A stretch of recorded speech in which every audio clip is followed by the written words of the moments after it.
জুলাই আগস্টে গণহত্যার ঘটনায় মানবতাবিরোধী অপরাধের অভিযোগে দায়ের করা মামলায় শেখ হাসিনার বিরুদ্ধে তদন্ত আগামী 20 এপ্রিলের মধ্যে শেষ করতে নির্দেশ দিয়েছে ট্রাইব্যুনাল। আজ মঙ্গলবার 18 ফেব্রুয়ারি আন্তর্জাতিক অপরাধ ট্রাইব্যুনালের চেয়ারম্যান বিচারপতি মোহাম্মদ গোলাম মুর্তজা মজুমদারের নেতৃত্বে 3 সদস্যের ট্রাইব্যুনাল এই আদেশ দেন। প্রসিকিউশনের সময় আবেদনের পরিপ্রেক্ষিতে আদালত এই আদেশ দেন। ট্রাইব্যুনালে প্রসিকিউশনের পক্ষে শুনানি করেন অতিরিক্ত চিফ প্রসিকিউটর মিজানুল ইসলাম। এর আগে গত 17 ডিসেম্বর জুলাই আগস্টের গণহত্যার ঘটনায় মানবতাবিরোধী অপরাধের অভিযোগে দায়ের করা 2 মামলায় শেখ হাসিনা, ওবায়দুল কাদের সহ 46 জনের বিরুদ্ধে তদন্ত 2 মাসের মধ্যে শেষ করার নির্দেশ দেন ট্রাইব্যুনাল।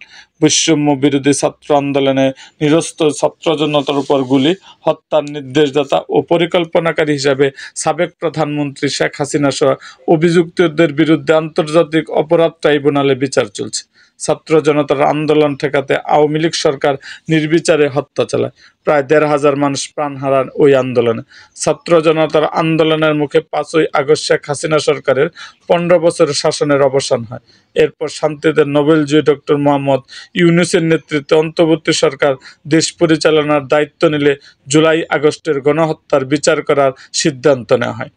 এরকম আরও ভিডিও পেতে এবং রাজনৈতিক অঙ্গনের নানা ঘটনা ও ইতিহাস জানতে আমাদের মুক্তাগাছার ইতিহাস মিডিয়া ইউটিউব চ্যানেলটিকে সাবস্ক্রাইব করুন এবং পাশে থাকা বেল আইকনটি বাজিয়ে দিন।